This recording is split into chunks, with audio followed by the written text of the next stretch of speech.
या ना. सॉरी जरा चर्चा सुरू आहे. बोला काय आहे तुमच्याकडे बातम्या.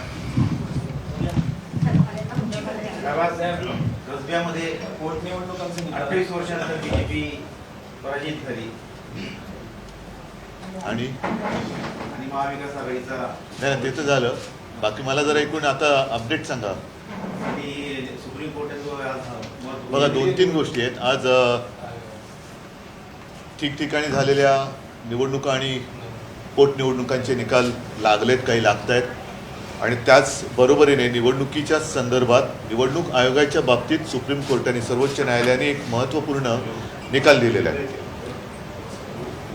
सर्वोच्च न्यायालयाने जो आज निकाल दिलेला आहे हा आपल्या देशातील लोकशाही जिवंत ठेवण्याच्या दृष्टीने एक दिलासादायक निकाल आहे, ज्याच्याबद्दल मी माझं भाष्य गेल्या काही दिवसांमध्ये केलेलं आहे, सातत्याने करत आलेलो आहे.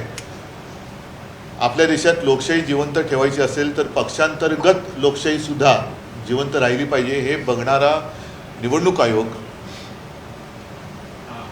त्या निवडणूक आयुक्तांची नेमणूक, या नेमणुकीची प्रक्रिया बदलली गेली पाहिजे. तो नेमला जाता कामा नये. आणि त्या दृष्टीने जर का आज सर्वोच्च न्यायालयाच्या निकालाकडे पाहिलं तर एक महत्त्वपूर्ण निकाल हा मानायला पाहिजे की निवडणूक आयुक्त जे फक्त एका मर्जीने नेमले जायचे, राष्ट्रपतींच्या माध्यमातून जरूर नेमले जायचे. मी राष्ट्रपतींच्या माध्यमातून बोललो कारण राष्ट्रपतींचा तो अधिकार आहे. पण तो नेमताना आता याच्या पुढे माननीय पंतप्रधान, माननीय सर्वोच्च न्यायालयाचे न्यायमूर्ती आणि लोकसभेतले किंवा संसदेतले विरोधी पक्षनेता, आणि मला असं कळलं जर विरोधी पक्षनेता नसतील तर संसदेतल्या सगळ्यात मोठ्या पक्षाचा नेता असं ते आहे असं मला कळलं. मी अजून नीट ते बघितलं नाही. तर साहजिकच आहे बेबंदशाहीला रोखण्याची गरज आहेच. कारण जर का बेबंदशाहीला वेळीच रोखलं नाही तर आपल्या देशामध्ये काळ तर सोकावेल पण काळाबरोबर हुकुमशाहीसुद्धा सोकावेल. आणि त्या दृष्टीने जर का विचार केला तर आजचा निर्णय हा स्वागतार्ह आहे. निवडणूक आयोगावरती किती विश्वास ठेवायचा असंच चित्र आजचा काळ निर्माण झालेला आहे. आणि अशा याच्यामध्ये एक बदलाला सुरुवात होते, त्याचं स्वागत आपण केलं पाहिजे. उद्धवजी, जो निर्णय केंद्रीय निवडणूक आयोगानं दिला शिवसेना पक्ष आणि धनुष्यबाण, तर आता ही जी सर्वोच्च न्यायालयाने भूमिका मांडलेली आहे तर तुम्ही पुन्हा अशी मागणी करणार आहात का जो निर्णय झाला तो आता या नव्या आम्ही सर्वोच्च न्यायालयात, आम्हाला निवडणूक आयोगाचा निर्णय मान्य नाहीच, त्याच्यामुळे सर्वोच्च न्यायालयात आम्ही गेलेलोच आहोत. पण आता सर्वोच्च न्यायालयामध्ये ही जी काही केस चालेल त्याच्यात साहजिकच आहे हा निर्णयाचे पडसादसुद्धा उमटतील. कारण परत एकदा मी सांगतो, निवडणूक आयोगाने जो आमच्या बाबतीत निर्णय घेतलेला आहे तो कोणत्याही परिस्थितीत न्याय मानण्याच्या त्या शक्यतेतला नाही आहे. कारण पक्षाचा अधिकार, पक्ष ठरवण्याचा अधिकार हा निवडून आलेल्या सदस्यांना जर केवळ द्यायचा असेल तर तो विधिमंडळापुरता त्या पक्षात फूट पडली असं म्हणता येईल. पण पक्ष म्हटल्यानंतर आम्ही निवडणूक लढवली असेल किंवा निवडणूक लढवली नाही. एक काळ असाही होता की आमच्या विधान परिषदेत किंवा विधानसभेमध्ये एकसुद्धा सदस्य नव्हता, काही काळ तर एकच सदस्य होता. आतासुद्धा काही पक्षांचे 1 सदस्य असतील, 2 सदस्य असतील. आणि ते जर का पलीकडे गेले आणि त्यांनी सांगितलं की आम्हीच म्हणजे पक्ष, तर पक्ष ते होऊ शकत नाही. निवडणूक आयोगाने आम्हाला त्यावेळेला जे सगळं कामाला लावलं होतं, सदस्य संख्या तुमची नोंदवा, तुमची प्रतिज्ञापत्र द्या, लाखोंच्या संख्येने आम्ही सदस्य संख्या नोंदवलेली आहे. प्रतिज्ञापत्र आम्ही आमच्या सर्व पदाधिकाऱ्यांची दिलेली आहेत, ती आम्हाला जमा करायला लावून अचानक त्यांना ते कळलं की आता हे काही यांना परवडणारं नाही आहे, म्हणून त्यांना जर का दबाव आला असेल आणि हा निर्णय दिला असेल तर तो अयोग्य. म्हणजे निवडणूक आयोगापेक्षा निवडणूक अयोग्य झाला तो.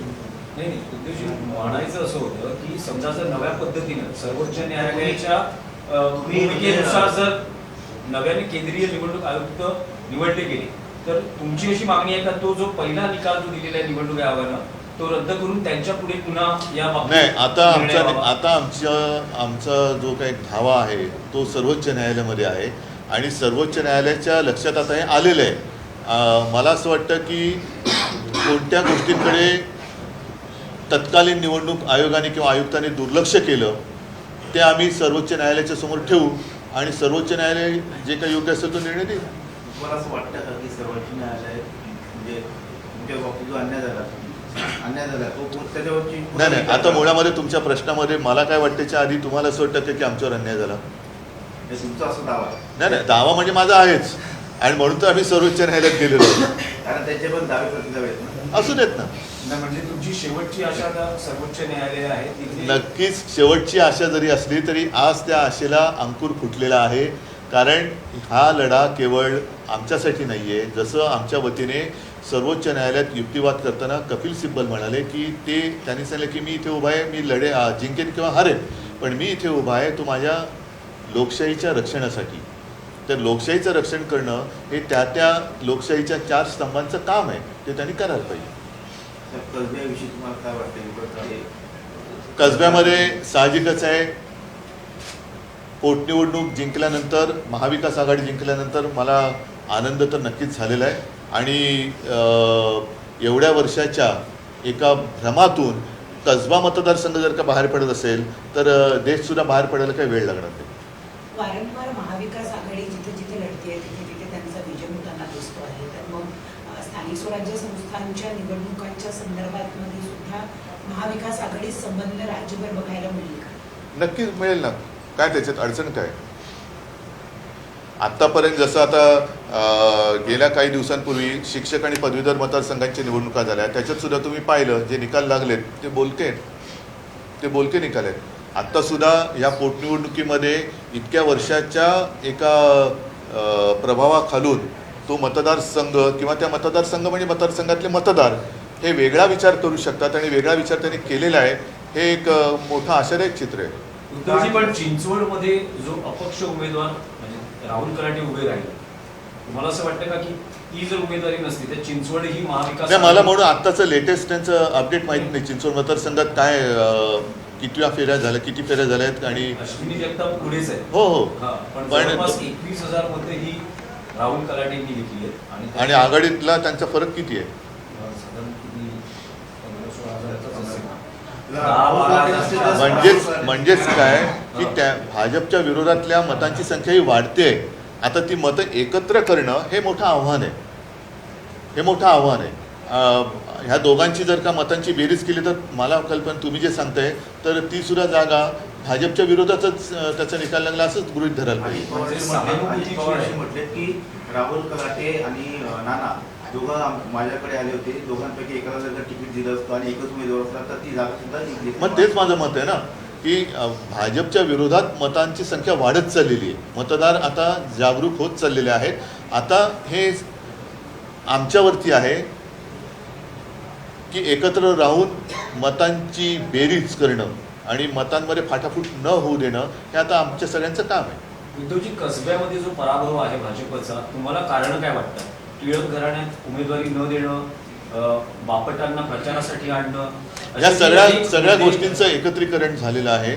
एक तर टिळकांचं घराणं, मी काय झालं शेवटच्या टप्प्यामध्ये मी माझं एक मनोगत, मी भाषण नाही म्हणणार, मनोगत मी व्हिडिओच्या माध्यमातून तिकडे दिलं होतं. आणि त्याच्यात मी म्हटलं होतं की वापरा आणि फेका ही जी काय भारतीय जनता पक्षाची नीती आहे ती नीती हे सर्वत्र वापरत आहेत. त्याचप्रमाणे त्यांनी शिवसेनेबाबत सुद्धा तेच केलं की जोपर्यंत शिवसेनेची आवश्यकता होती तोपर्यंत त्यांनी शिवसेनेचा वापर केला, अकाली दलाचा केला, तिकडे ममता, समता, जयललिता सगळ्यांबाबतीतच त्यांनी तसं केलेलं आहे. आणि इथे तर टिळकांच्या घराण्याचा वापर करून त्यांना बाजूला करून टाकलं. तोही राग तिथल्या लोकांच्या मनात होता. त्याच्यानंतर गिरीश बापटांसारखा एक ज्येष्ठ नेता, गिरीश बापटांचा उमेदीचा काळ मी पाहिलेला आहे, कारण तेव्हा शिवसेना प्रमुख वगैरे पुण्यात येणं जाणं असायचं आणि गिरीश बापट कसे एक कार्यकर्ता म्हणून लढत होते हे सुद्धा बघितलं.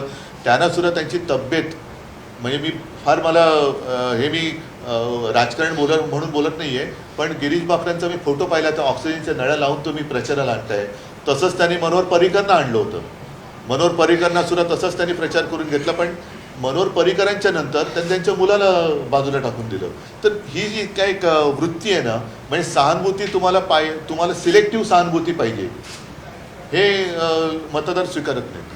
सर, सध्या हक्कभंगाचे प्रस्ताव दोन्ही बाजूने दाखल करण्यात आलेले आहे. एकीकडे संजय राऊत यांच्यावरती हक्कभंग आणला, तर तिकडे मुख्यमंत्र्यांवर देखील आणलेला आहे. मात्र मुख्यमंत्र्यांनी स्पष्टीकरण दिलं आहे की ते जे वक्तव्य होतं ते विरोधी पक्ष नेत्यांवर किंवा त्यांच्यावरती नव्हतं असं त्यांचं. मग कोणावरती होतं? कोणाबरोबर चहापान होतं त्यांचं?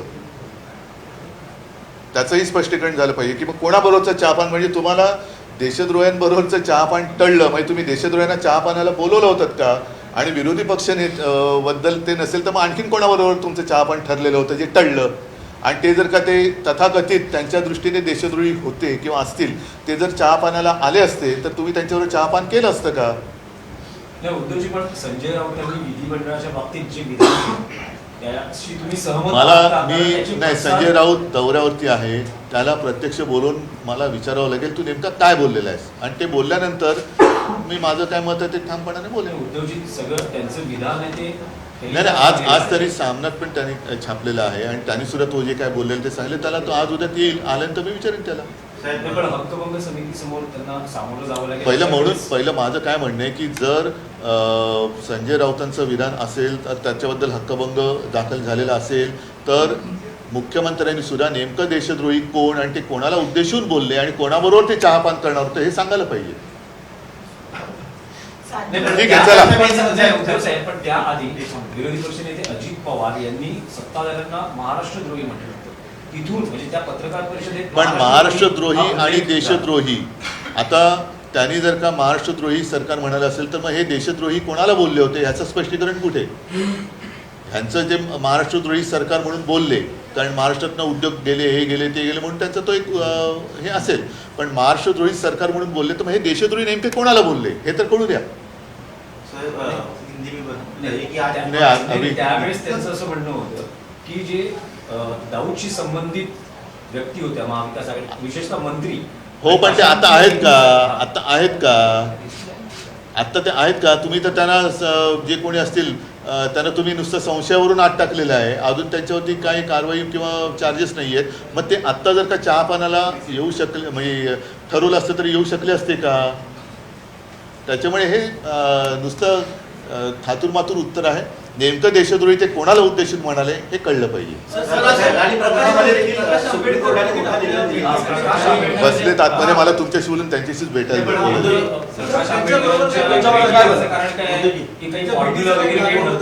नाही, साहजिकच आहे. प्रकाशजी आणि आमची युती आम्ही जाहीर केलेली आहे. आता ती युती जाहीर केल्यानंतर पुढे कसं जायचं याच्याबद्दल आमच्या चर्चा सुरू आहे. ती चर्चा राहणारच सुरू. मग आज भेटतोय, परत परत भेटू, या भेटीगाठी होत राहणार. आणि त्या दिवसाढवळ्या भेट आणि त्यांच्याबरोबरच्या भेटीगाठी आमच्या दिवसाढवळ्या होत आहेत. कुठे हुडी बिडी घालून रात्री अपरात्री होत नाहीये. प्रकरणामध्ये देखील सुप्रीम कोर्टाने मोठा निर्णय दिला. अडाणी प्रकरणामध्ये एक्सपर्ट पॅनल गठीत करून सेबीला चौकशी करण्याचे आदेश दिलेले आहेत. त्याकडे कसं? त्याच्यावरती मला असं वाटतं सुप्रीम कोर्टाची एक निगराणी राहील अशी आशा आहे. उद्धवजी, पण प्रकाश आंबेडकर शिवसेना अशी युती आहे, महाविकास आघाडीत. अरे हो बाबा, त्याच्याबद्दल आमची चर्चा सुरू आहे. अर्धवट माहितीबद्दल मी तुमच्याशी काही बोलणार नाही, आणि म्हणून प्रकाशजी आत बसलेले आहेत. तुमच्याशी बोलून झाल्यावर मी परत त्यांच्याशी बोलायला जातोय. महत्वपूर्ण है, आपने कहा कि ये लोकतंत्र बचाने की तरफ कदम उठा है. आज का जो निर्णय है सर्वोच्च न्यायालय ने जो दिया है, मैं मानता हूँ कि इस देश में प्रजातंत्र या लोकतंत्र किंवा लोकशाही जो आखिरी एक उम्मीद या आशा की जा सकती है वो सुप्रीम कोर्ट है, और उन्होंने आज जो फैसला दिया है वो लोकशाही के लिए बहुत ही महत्वपूर्ण ऐसा फैसला है. और मैं मानता हूँ कि ये जो सारी चीज़ें अब जो अपने आंखों के सामने हो रही है उसको ठीक समय पर नहीं रोका जाए तो इस देश का भविष्य बहुत ही कठिन है. आपको लगता है कि सुप्रीम कोर्ट आपका पक्ष सुन रहा है? नहीं, तो जब नई अपॉइंटमेंट होगी तब आपको उम्मीद है कि फिर से आपके साथ? हम तो इसके पहले ही चुनाव आयोग ने जो हमें फैसला दिया है उसके खिलाफ हम सुप्रीम कोर्ट में गए ही हैं, तो हमारी केस तो वहाँ है, उसकी सुनवाई अभी होगी, कुछ तारीख भी उन्होंने दी है.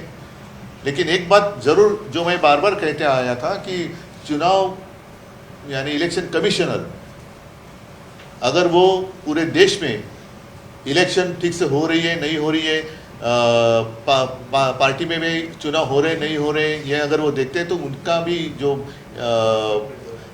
उनकी नियुक्ति है वो चुनाव से होनी चाहिए या कुछ तो एक सिस्टम होनी चाहिए. तो आज सर्वोच्च न्यायालय ने वो भी, मतलब मैंने कुछ कहा नहीं था, मैंने तो आपके सामने कहा था. मैं ऐसे नहीं मानता कि मैंने कहा इसलिए उन्होंने, ऐसे बिल्कुल नहीं. लेकिन एक बात की समाधान मुझे जरूर है कि जो मुझे लग रहा था अब वो सर्वोच्च न्यायालय को भी लगने लगा, और इसी में अपने देश का हित है. सीट जो है 28 साल के बाद बीजेपी आ रही है और महाविकास आघाड़ी को वहाँ पर बड़ी जीत हासिल हुई. मतलब बदलाव की शुरुआत हो रही है बहुत सालों के बाद, अगर कस्बा चुनाव क्षेत्र में जितने सारे रहने वाले मतदाता हैं वो एक प्रभाव से बाहर आ सकते हैं, तो अपना देश भी जरूर जल्दी बाहर आ जाएगा। क्या आपको वजह लगती है वहाँ पर किन कारणों की वजह से बीजेपी के पॉकेट्स में वहाँ पर बीजेपी की वोटिंग हुई? कई सारे हैं। जिस तरीके से अपने देश में कारोबार चल रहा है, जो अपने साथ है वो प्यारे हैं, जो नहीं है वो दुश्मन है। ये जो नीति लेकर आज की भाजपा चल रही है वो गलत है। अपने देश में पहले ऐसे कभी हुआ नहीं था, और इसलिए मैं मानता हूँ कि कस्बा का जो एक परिणाम आया है, नतीजा आया है, वो पूरे देश में बदलाव की शुरुआत हो सकती है इससे। महाविकास आघाड़ी अगर एक साथ लड़े तो बीजेपी को हराया जा सकता है। ये कई बार अभी आप अपोजिशन को भी एक साथ कर रहे हैं, कई आपको कई कई बार हमने दिखा दिया है पिछले 2-3 साल में। तो अब देखते हैं आगे, हम सबका कर्तव्य है साथ में रहना। देश भर में आप यही अपील कर रहे हैं, आपको केजरीवाल मिलकर गए। देश काफी बड़ा है और प्रयत्न तो होने चाहिए। संजय राउत साहब को लेकर जो विशेष प्रस्ताव दिया है, मुख्यमंत्री के खिलाफ भी दिया है, आप इसको कैसे देखते हैं दोनों चीज़? संजय राउत 1-2 दिन में आएंगे वापस मुंबई में, तो जब वो लौटेंगे तो मैं उनसे बात करूंगा कि आपने सही में क्या कहा था। और आपने मुख्यमंत्री को सवाल पूछा, मुख्यमंत्री जैसे अभी अभी आपने कहा ना कि उन्होंने कहा कि देशद्रोही, उन्होंने विपक्षों को नहीं कहा था, तो फिर किसके साथ वो चाय लेने वाले थे? चाय पे चर्चा किसके साथ होने वाली थी? और क्या उनकी ओर से देशद्रोहियों को आमंत्रित किया गया था? तो इसका भी एक खुलासा होना चाहिए कि किससे, मतलब उनके नज़र के सामने कौन देशद्रोही है। हम नहीं है, विपक्ष तो नहीं है, तो फिर किसके साथ वो चाय लेने वाले थे?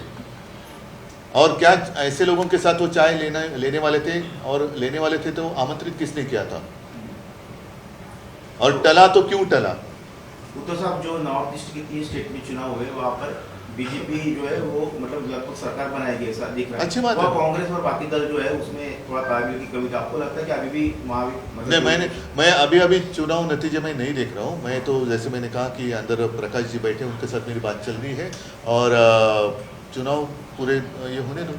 लेकिन एक बात जरूर, इस चुनाव में जो भी जीत रहे हैं या जीत गए उनका मैं अभिनंदन करता हूँ, और इसके आगे हम सब मिलकर जाएंगे।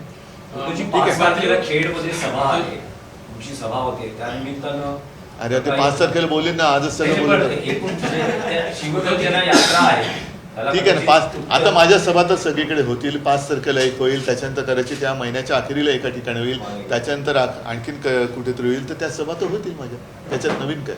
राज्य विधिमंडळाचं अधिवेशन सुरू आहे, तुम्ही उपस्थित जाणार ना. येत्या आठवड्याभरामध्ये मी जाणार जरूर. जसं नागपूरला पण मी गेलो होतो. इथे तर मी मुंबईमध्येच आहे, कधी पण उठून जाऊ शकतो, तर जाईन जरूर. ठीक है। मंत्री ने कहा है कि नवाब मलिक का इस्तीफा लेने के लिए आपको उन्होंने कहा था, ठीक है, आपने छोड़. नहीं लिया। हाँ, धन्यवाद सबको. जय जय माता.